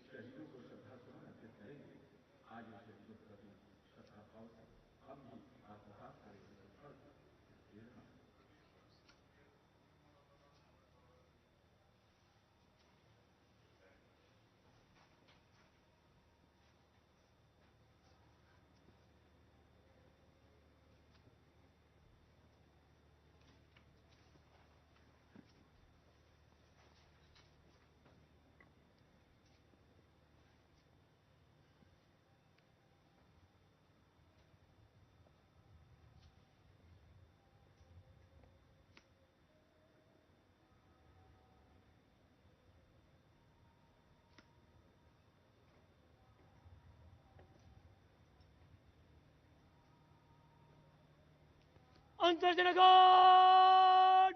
Salame! Shas! Antardjanagat! Shok! Shas!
Scots, Antarjanagat,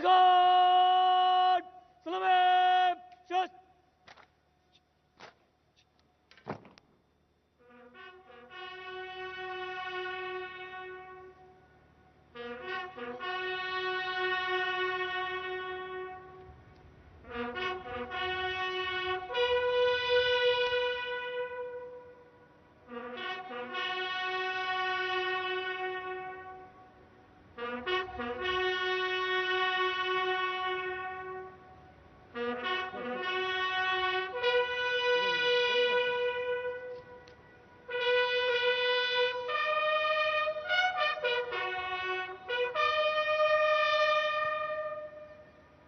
Antarjanagat, Bajab, Shot.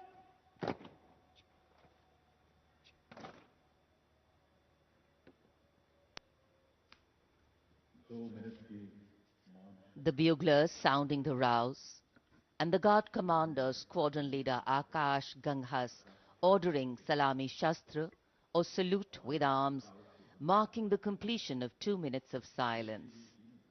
Silence, eclipsing words, till nothing is heard. Peaceful, tranquil, some hearts beating, but some now still. The circular wreath symbolic of eternity, the continuity of life with no beginning, no end, and the evergreens used in the wreath signifying everlasting life. In the words of Adlai Stevenson, patriotism is not short, frenzied bursts of emotion, but the tranquil dedication of a lifetime. And that's what it is for our men and women in uniform. The Prime Minister now moving towards where the digital ceremonial book is there to inscribe his feelings. राष्ट्रीय summer स्मारक पर माननीय प्रधानमंत्री द्वारा अमर जवानों को श्रद्धांजलि अर्पित की गई। हमारे इन वीर जवानों ने मातृभूमि की रक्षा सर्वोच्च बलिदान देकर की है। तन और मन समर्पित करने के बाद प्राण भी समर्पित कर दिए इन अमर शहीदों ने।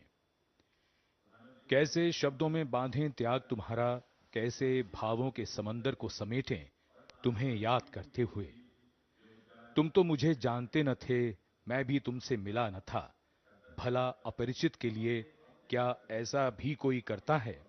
हां, तुम्हारा मेरा एक अटूट रिश्ता है। हमारी मातृभूमि एक है। भावनाओं का ज्वार मन में उठता हुआ मौन भी शब्द बन जाते हैं। अमर जवानों का स्मरण, उन वीरों को नमन जो लौट के घर ना आए। माननीय प्रधानमंत्री अब डिजिटल पुस्तिका में अपने विचार दर्ज करते हुए। Today, national pride colors all celebration. The Indian tricolor, a symbol that brings us all together, that unites us as we bow our heads in reverence and gratitude to all our men and women in uniform who put duty before desire, nation above personal gain, and pride in serving the country before any other notion of comfort. And here at the National War Memorial in New Delhi, as the Prime Minister a short while ago paid homage to the Amar Jawan, the immortal soldier, the flame of sacrifice, valor and courage burns strong, giving life to tribute, light to inspiration, and love to national pride. Leadership, they say, is not about standing out, it's about hanging in, not giving up when the odds are stacked against you. And every martyr that we honor today exemplifies this quality. True respect belongs to those who don't think twice about fighting for that which they believe in with all their heart. Raksha Mantri, seeing the Prime Minister off from the National War Memorial, and now all action will shift and all attention will move to Kartavya Path at the saluting base. माननीय प्रधानमंत्री राष्ट्रीय summer स्मारक से प्रस्थान कर रहे हैं कर्तव्य पथ की ओर। कुछ ही देर में वो गतिविधियों का केंद्र बन जाएगा। कर्तव्य पथ जहां अब से थोड़ी ही देर में 74वें गणतंत्र दिवस समारोह में शानदार परेड और हमारी सांस्कृतिक विरासत की झांकियां होंगी।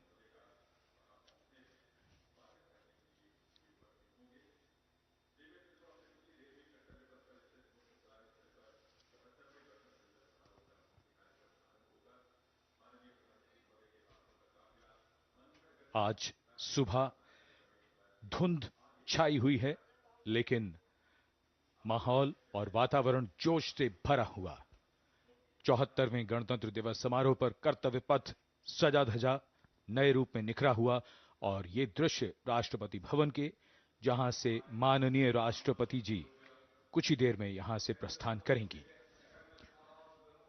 And here we can see the first glimpse of our President, Srimati Draupadi Murmu, along with our honored chief guest, His Excellency Abdel Fattah el-Sisi, the President of the Arab Republic of Egypt, leaving Rashtrapati Bhavan.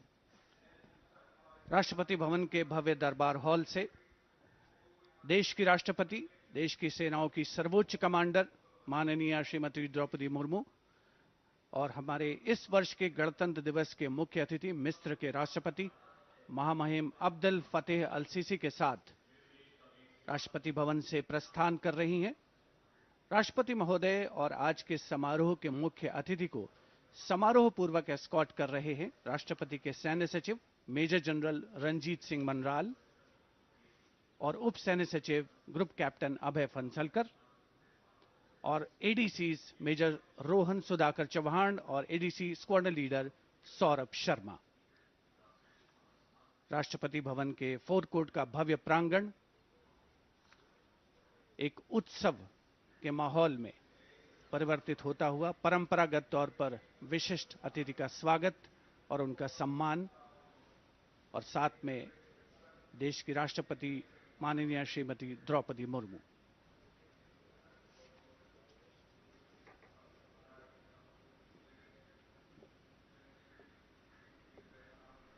The President's bodyguard ready to salute their Supreme Commander.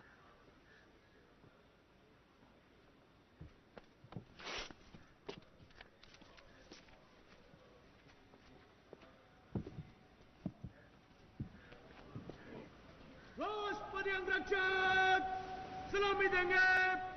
राष्ट्रीय salute मध्य तक।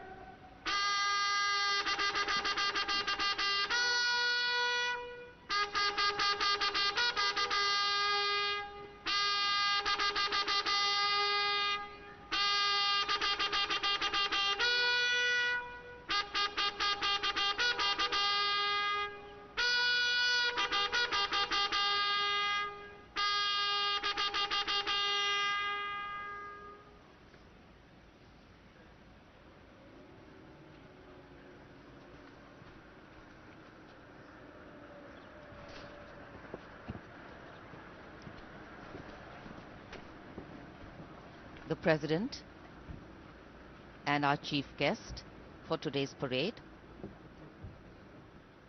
will now board the vehicle to slowly reach the saluting base. The Commandant of the President's bodyguard, Colonel Anup Tiwari, will be riding to the right of the President's car, leading this elite body of horsemen mounted on his charger Glorious. And to the left of the President's car will be the second in command of the regiment, Lieutenant Colonel Ramakant Yadav, mounted on his charger Sultan. Specially placed cameras over here at the majestic forecourt of Rashtrapati Bhavan, where ceremonial welcomes are given to visiting heads of state. And today, all dressed up as India celebrates its 74th Republic Day. The official residence of the President of India. The President's bodyguard, the senior-most cavalry regiment. It carries out mounted ceremonial duties for the President, and its officers and men are excellent horsemen, trained tankmen, and paratroopers. On either side, tinkling fountains, adding to the air of festivity, ceremony and grandeur. And there right in front, we can see the central dome. And here we come back to Kartavya Path, where the Prime Minister has arrived at the saluting base. कर्तव्य पथ पर सलामी मंच के सामने आगमन हो रहा है दुनिया के सबसे बड़े लोकतंत्र के प्रधानमंत्री श्री नरेंद्र मोदी का 74वें गणतंत्र दिवस समारोह के अवसर पर देश के माननीय प्रधानमंत्री का आगमन।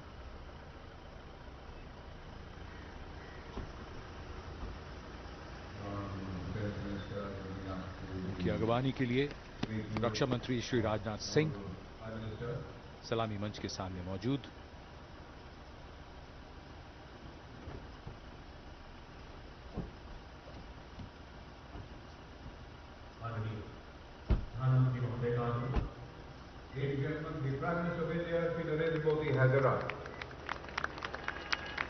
प्रधानमंत्री का आगमन और जाहिर सी बात है बहुत उत्साह करतल ध्वनि यहां जनसमूह में बहुत उत्साह।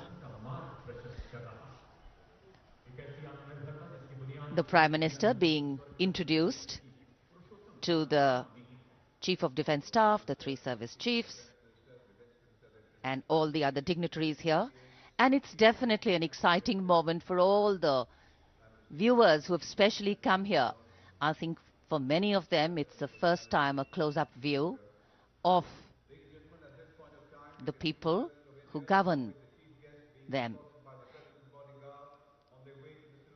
The Prime Minister moving into the 2 enclosures on either side of the saluting base, greeting people, making a personal connect and warming the weather, the hearts and of course the feelings. माननीय प्रधानमंत्री श्री नरेंद्र मोदी विशिष्ट अतिथि दीर्घा में केंद्रीय मंत्रिमंडल के सदस्यों, वरिष्ठ अधिकारियों, राजनयिकों से मिलते हुए उनका अभिवादन स्वीकार करते हुए गृह मंत्री श्री अमित शाह मौजूद, साथ में राज्यों के मुख्यमंत्री, राज्यपाल, विशिष्ट अतिथिगण आज के इस 74वें गणतंत्र दिवस समारोह में विशेष तौर पर आमंत्रित किया गया है, जिन्हें कुछ ही समय के उपरांत उपराष्ट्रपति महोदय का आगमन होगा कर्तव्य पथ पर, जिनका विधिवत स्वागत किया जाएगा माननीय प्रधानमंत्री श्री नरेंद्र मोदी द्वारा। और यहां रायसीना पहाड़ी से देश की राष्ट्रपति माननीय श्रीमती द्रौपदी मुर्मू का काफिला धीमे धीमे आगे बढ़ रहा है सधे हुए कदमों से। प्रेसिडेंट बॉडीगार्ड्स के ये अश्वारोही दुनिया में अपनी तरह का अनोखा दस्ता, गौरवशाली परंपरा और देश प्रेम संकल्प की अनोखी मिसाल, भारतीय राष्ट्र राज्य को नई ताकत देने का एहसास। राष्ट्रपति अंगरक्षक 46 घुड़सवारों का ये दस्ता, राष्ट्रपति अंगरक्षकों की रेजिमेंट भारतीय सेना की सबसे पुरानी रेजिमेंट है। इस रेजिमेंट की स्थापना सन 1773 में वॉरेन हेस्टिंग्स ने की थी और ये उनकी स्थापना का 250वां वर्ष है।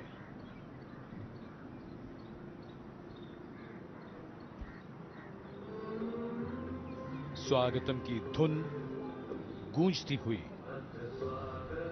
स्वागतम जिसे पंडित नरेंद्र शर्मा ने शब्द दिए और धुन बनाई पंडित रविशंकर ने, और कर्तव्य पथ पर सलामी मंच के सामने आगमन हो रहा है भारत के माननीय उपराष्ट्रपति श्री जगदीप धनखड़ का। इनका स्वागत किया माननीय प्रधानमंत्री ने।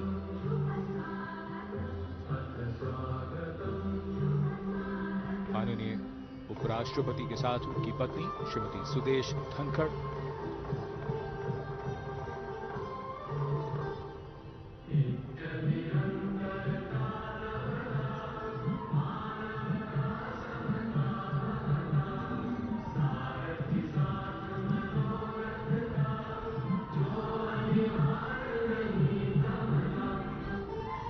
Swagatam.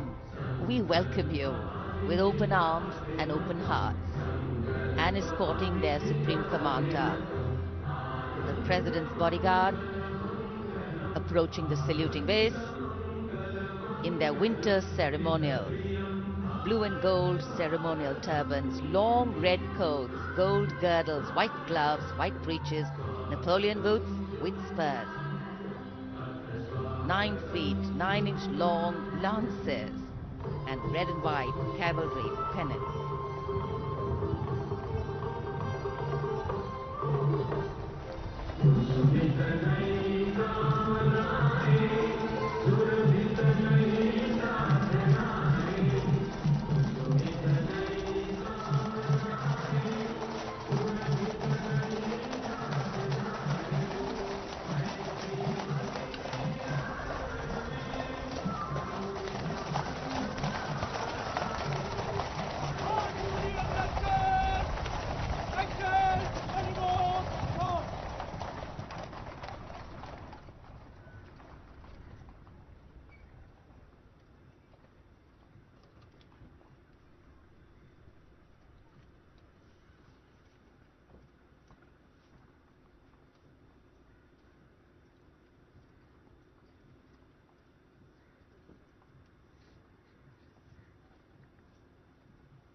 Ladies and gentlemen, Srimati Draupadi Murmu, the President of India, along with the Chief Guest, His Excellency Abdul Fattah al-Sisi, the President of the Arab Republic of Egypt, have arrived.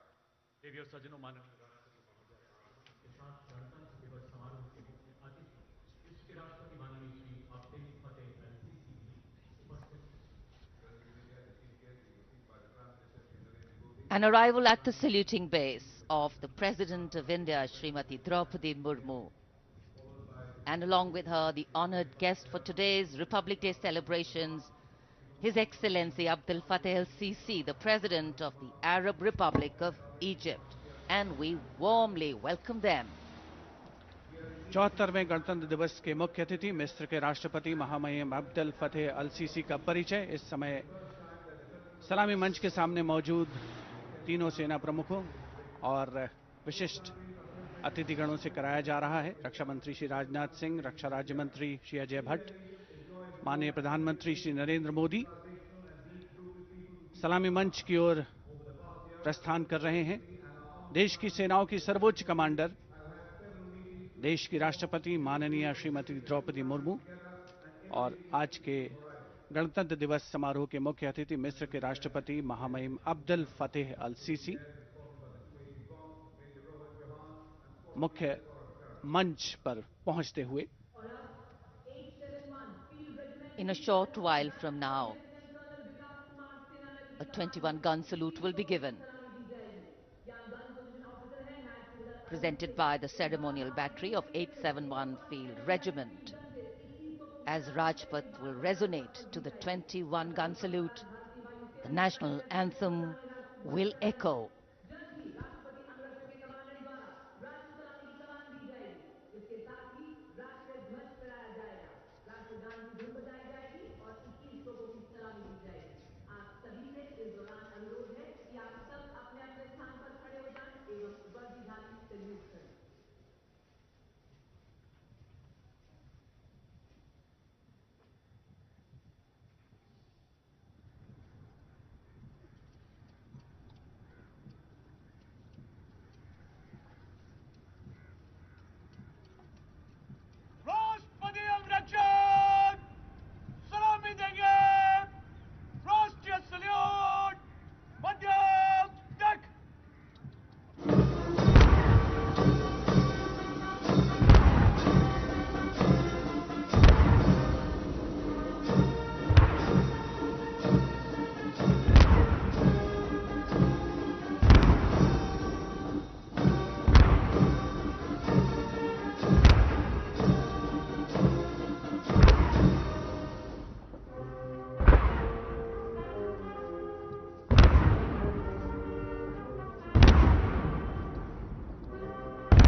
President's bodyguard now move away from the saluting base, and of course they will be back for the closing part of the ceremony to escort the Supreme Commander, the President of India, to her official residence, the Rashtrapati Bhavan. And it's time now for the parade to begin. From the crisp sounds of marching boots set to uplifting martial music, to strong, powerful words of command set to impeccable timing, from the soft sway of our unique camel contingents to the rumbling of our mechanized forces, from the rich tapestry of brilliantly composed tableaus to the rising roar of fighter aircraft, our senses are in for a spectacular lineup, waiting in the wings, literally. General officer को mechanised operation से counter अब insurgency कर्तव्य operation पथ पर मंजर बदलने वाला है।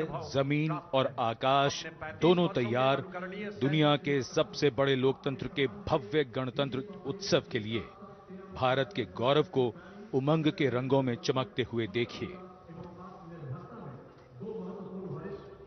74वें गणतंत्र दिवस समारोह में आज की परेड के parade commander lieutenant general Dheeraj सेठ, AVSM, general officer commanding Delhi क्षेत्र, दूसरी पीढ़ी के सेना अधिकारी हैं। दिसंबर 1986 में इन्हें कमीशन प्राप्त हुआ। इन्होंने अगस्त 2022 में जीओसी दिल्ली एरिया का कार्यभार ग्रहण किया। आज की परेड के parade commander lieutenant general Dheeraj Seth. France में प्रतिष्ठित कमान, general staff course, higher command, राष्ट्रीय रक्षा कॉलेज और कैलिफोर्निया संयुक्त राज्य अमेरिका से रक्षा अधिग्रहण प्रबंधन पाठ्यक्रम भी उत्तीर्ण किया है। देवी और सज्जनों, स्ट्राइक फोर्स की सफल कमान के बाद राष्ट्रपति जी को सैल्यूट करते हुए और सलामी मंच के सामने से गुजरते हुए परेड कमांडर और उनके पीछे आज की परेड के द्वितीय कमान परेड उप commander 2IC major general Bhavnish Kumar. इन्हें दिसंबर 1989 में कमीशन दिया गया था। जनरल ऑफिसर ने दिसंबर 2022 को मुख्यालय दिल्ली एरिया में चीफ ऑफ स्टाफ के तौर पर कार्यभार संभाला। इनमें उत्तर पूर्व में काउंटर इंसर्जेंसी ऑपरेशंस, सियाचिन में उच्च तुंगता क्षेत्र एवं पश्चिमी सीमा में रेगिस्तान सेक्टर शामिल है। आपने पश्चिमी फ्रंट पर स्ट्राइक फोर्स के अधीन कुमाऊं रेजिमेंट की 5वीं बटालियन की कमान संभाली। आप जम्मू एवं सलामी मंच के सामने आज की परेड के 2IC major general Bhavnish Kumar. राष्ट्रीय रक्षा कॉलेज के पूर्व छात्र रहे। जनरल ऑफिसर ने माननीय राष्ट्रपति को सैल्यूट करते हुए प्रदर्शन किया और अपने आर्मी स्कूल और एमिनेशन इंग्लैंड में भी पाठ्यक्रमों में भाग लिया है। जनरल ऑफिसर ने 16 दिसंबर को बेहद खास अवसर दिल्ली एरिया में चीफ ऑफ स्टाफ के 74वां गणतंत्र दिवस। ग्रहण किया है। आज कोहरे की चादर में कर्तव्य पथ लिपटा हुआ, लेकिन जोश और उमंगें आकाश को छूती हुई। और जिनकी वीरता की कहानियां हमेशा सुनाई जाएंगी, अब वो आ चुके हैं कर्तव्य पथ पर। परमवीर चक्र और अशोक चक्र से सम्मानित वीर योद्धा, परमवीर चक्र से सम्मानित सूबेदार मेजर पाना सिंह, सूबेदार मेजर योगेंद्र सिंह यादव, सूबेदार मेजर संजय कुमार और अशोक चक्र से सम्मानित major general CA Pithawala, colonel D Sriram Kumar, lieutenant colonel Jasram Singh. Paramvir Chakra युद्ध में असाधारण वीरता का परिचय देते हुए जान की बाजी लगाने वाले सैनिकों को दिया जाता है, और अशोक चक्र अन्य परिस्थितियों में असाधारण वीरता का प्रदर्शन और सर्वोच्च बलिदान देने वाले शूरवीरों को दिया जाता है। कर्मभूमि भारत, वंदनीय भारत, अभिनंदनीय भारत, जीवन सुमन चढ़ाकर इनका जीवन करेंगे, तेरी जन्म प्रेरणा है। सब वंदना करेंगे। बैंड की धुन कानों में और धीरे धीरे कर्तव्य पथ की ओर।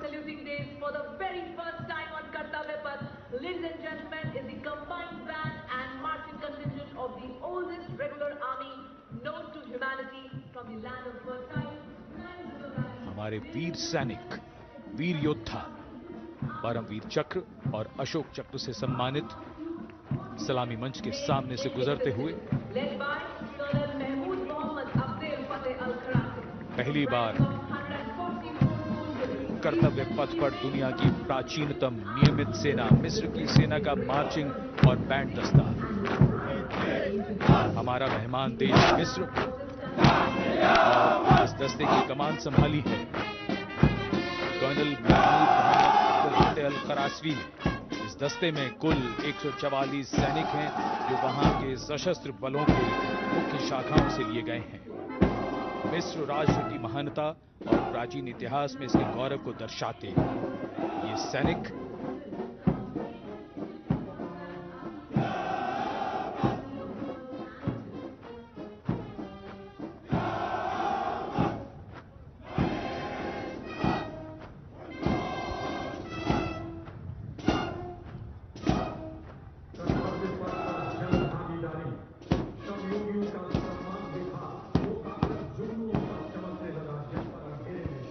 And now, following our guest contingent, the first contingent in the uniform of the 61 Cavalry led by Captain Raizada Shaurya Bali, going past the saluting base. Raised in 1953, 61st Cavalry is the only serving active horse cavalry regiment in the world.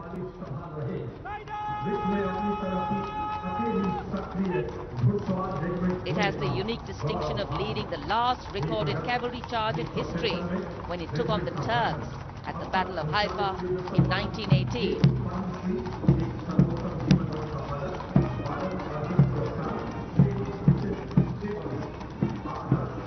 Their motto, Ashva Shakti Yashobal, which means horsepower is forever supreme, and no doubt.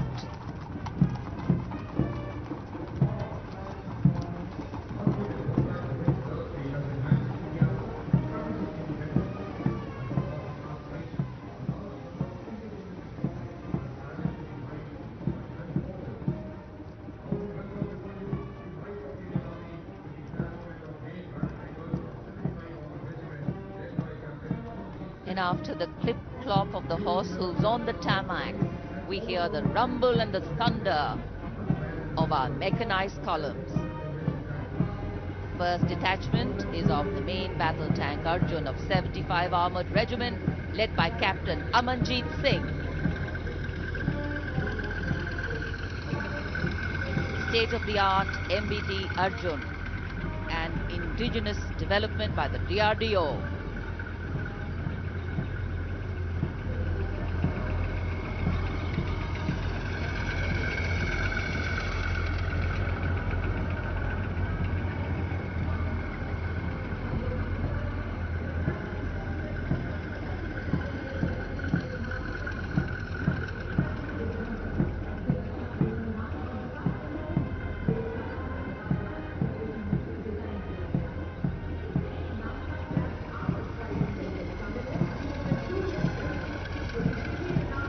Integrated fire detection and suppression system and NBC protection system. And following them, we have the Nag missile system of the 17 Mechanized Infantry Regiment, led by Lieutenant Siddharth Tyagi.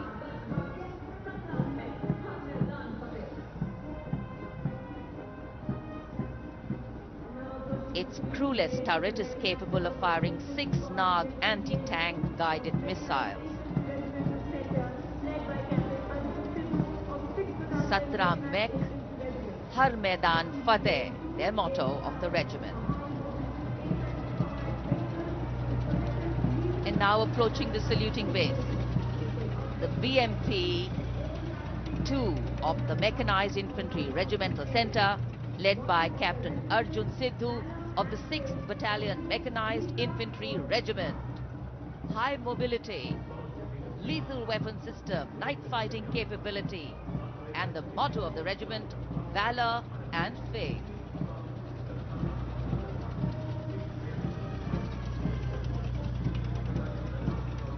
कर्तव्य पथ पर भारत की सामरिक शक्ति का प्रदर्शन, जिसमें make in India का तत्व हर जगह मौजूद, क्योंकि इस बार गणतंत्र दिवस समारोह में देश में निर्मित हथियारों का प्रदर्शन किया जा रहा है कर्तव्य पथ पर।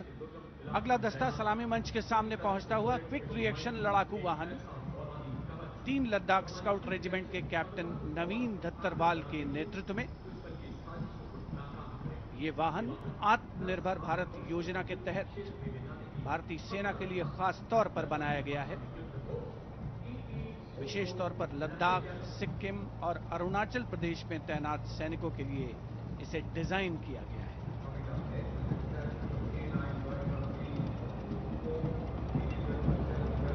अगला दस्ता सलामी मंच के सामने K9 वज्र टी का है। उपस्थित जनसमूह विस्मृत आह्लादित होकर इस सामरिक शक्ति का अवलोकन करते हुए K9 वज्र टी के दस्ते का नेतृत्व कर रहे हैं 224 मीडियम रेजिमेंट के लेफ्टिनेंट प्रखर तिवारी। K9 वज्र टी गतिमान युद्ध के लिए उपयुक्त है। परमाणु जोखिम पहचान प्रणाली भी इसकी खासियत। रेजिमेंट का आदर्श वाक्य सर्वदा सर्वप्रथम अर्थात सदैव प्रथम। सलामी मंच के सामने K9 वज्र टी। विशिष्ट अतिथि दीर्घा भारत की सामरिक शक्ति का अवलोकन करते हुए सलामी मंच के सामने अगला दस्ता ब्रह्मोस का 861 मिसाइल रेजिमेंट के लेफ्टिनेंट प्रज्वल काला के नेतृत्व में। 861 मिसाइल रेजिमेंट ने 1971 के भारत पाकिस्तान युद्ध में ऑपरेशन कैक्टस लिली के दौरान असाधारण साहस का परिचय दिया था।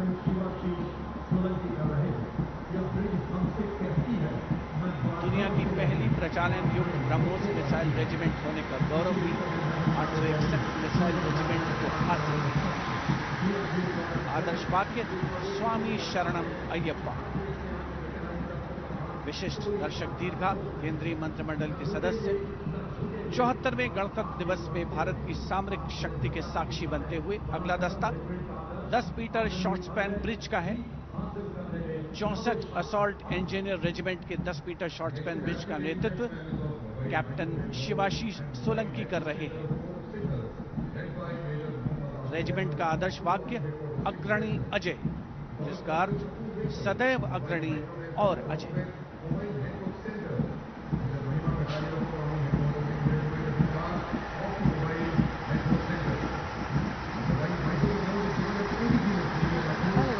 Short span bridge, we have the mobile microwave node and mobile network center of the Corps of Signals led by Major Muhammad Asif Ahmed of 2 Army Headquarter Signal Regiment.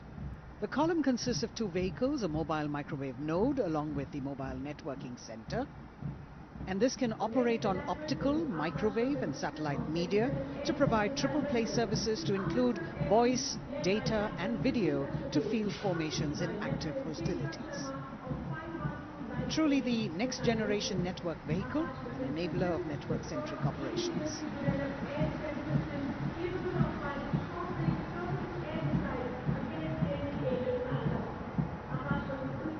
The motto of the Corps is Tivra Chaukas, meaning swift and secure. And just behind them, the Akash weapon system of 27 Air Defence Missile Regiment, the Amritsar Airfield, led by Captain Sunil Dasharathe, accompanied by Lieutenant Chetana Sharma of 512 Light AD Missile Regiment. This weapon system is capable of keeping our skies protected and safe. It was used as a potent deterrent in 2019 when it was employed as a countermeasure to Pakistan's Air Force post the Balakot airstrikes.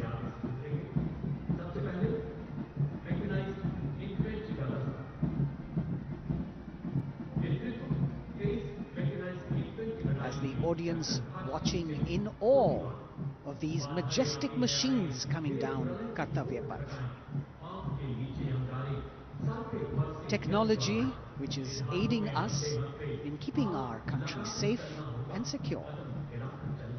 Soon we will be able to shift our attention from the combat elements on the ground to combat platforms in the air, as we will see a formation of advanced light helicopters coming towards the saluting base. The Mechanized Infantry Regiment approaching the dais now, commanded by Captain Harshdeep Singh Sohi of the 23 Mechanized Infantry Battalion. The Mechanized Infantry is aptly dubbed as tomorrow's regiment in today's army. This is the youngest regiment of the Indian Army, and though it is the youngest, it boasts of some of the finest and highly decorated erstwhile infantry battalions being part of its unit. Valor and faith is its motto, and the regimental war cry is Bol Bharat Mata Ki Jai.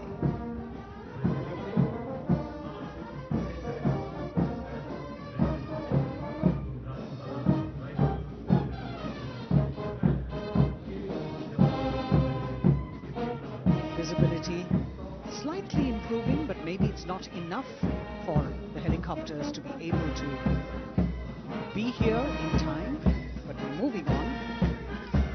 शेरे जवान की जोशीली धुन, armoured coach centre and school, parachute और Rajputana rifles regimental सेंटरों का संयुक्त band, 100 संगीतकारों का ये band दस्ता सूबेदार राजेंद्र के नेतृत्व में, इनके साथ नायब रसालदार मंटू मंडल और सूबेदार राजेंद्र सिंह।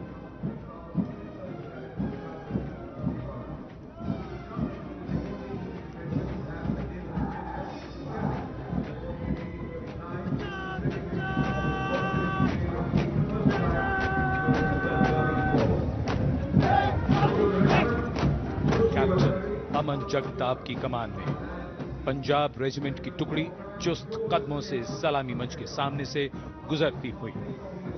भारतीय सेना की सर्वोच्च अलंकृत रेजिमेंटों में से एक युद्ध घोष है जो बोले सो निहाल, सत श्री अकाल।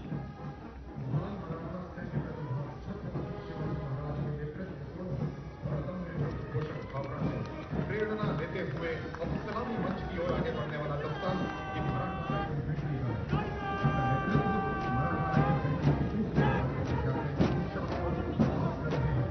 ये दस्ता मराठा लाइट इन्फेंट्री का नेतृत्व संभाला है कैप्टन शाश्वत दबास ने। भारतीय सेना की सबसे पुरानी और सबसे सम्मानित रेजिमेंटों में से एक है। इसका गौरवशाली इतिहास 254 वर्षों से अधिक पुराना है। युद्ध घोष बोल छत्रपति शिवाजी महाराज की जय।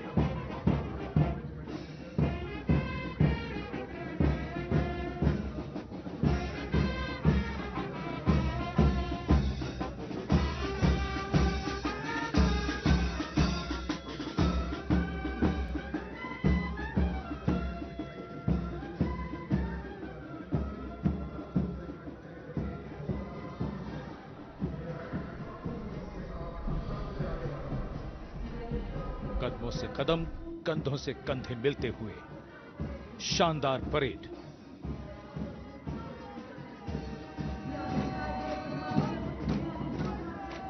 राजपूत सिख और सिख लाइट इन्फेंट्री रेजिमेंटल सेंटरों का संयुक्त band.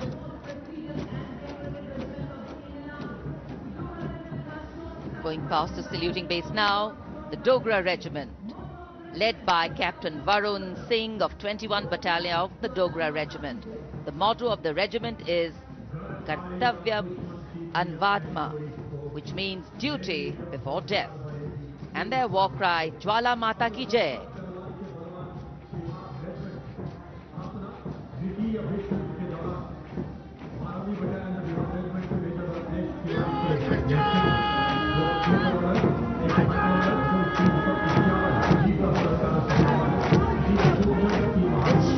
Word of command is from Major Ratnesh Tiwari of the 12th Battalion of the Bihar Regiment, leading the Bihar Regiment contingent. In fact, the Republic Day Parade contingent of the Bihar Regiment has been selected from all the battalions. Karm hi dharm. And their war cry, Bol Bajrang Bali ki Jai.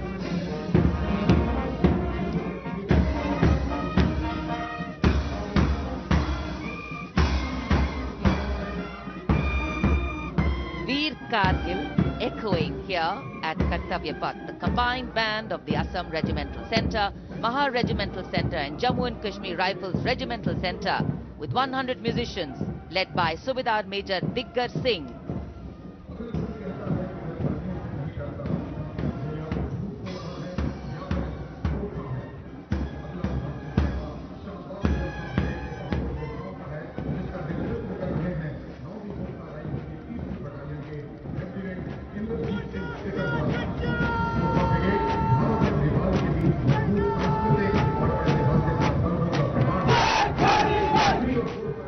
Lieutenant Indrajit Singh, the Sikarwar of 3rd Battalion of the 9 Gurkha Rifles, Chindits, giving the command for the unmistakable Gurkha Brigade. This is a testimony of the strong cultural and historical relations between India and Nepal, which transcend international boundaries.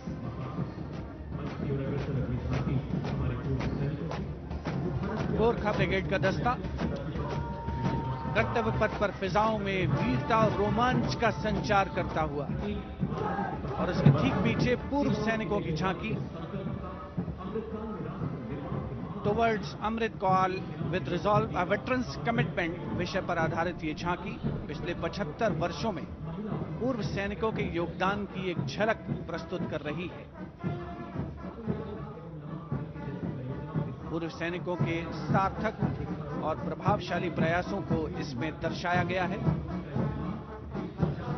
ये झांकी दर्शाती है कि कैसे पूर्व सैनिक विभिन्न परियोजनाओं में रोल मॉडल के तौर पर राष्ट्र निर्माण में रचनात्मक भूमिका निभाने के लिए समाज को प्रेरित करते हैं।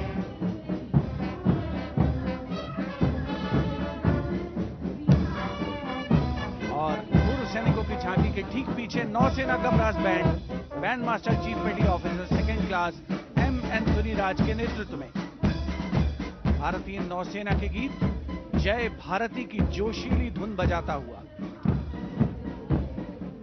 इसमें 80 बैंड वादक शामिल, सलामी मंच के ठीक सामने से गुजरता हुआ नौसेना का ब्रास बैंड।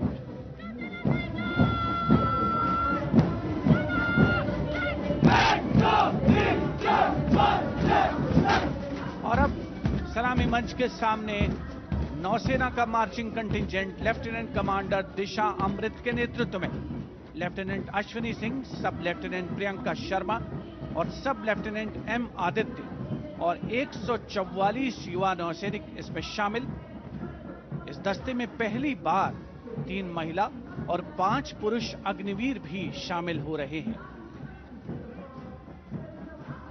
नई सुबह की शुरुआत भारतीय सशस्त्र बलों के इतिहास में। नौसेना के मार्चिंग कंटिंजेंट के पीछे भारत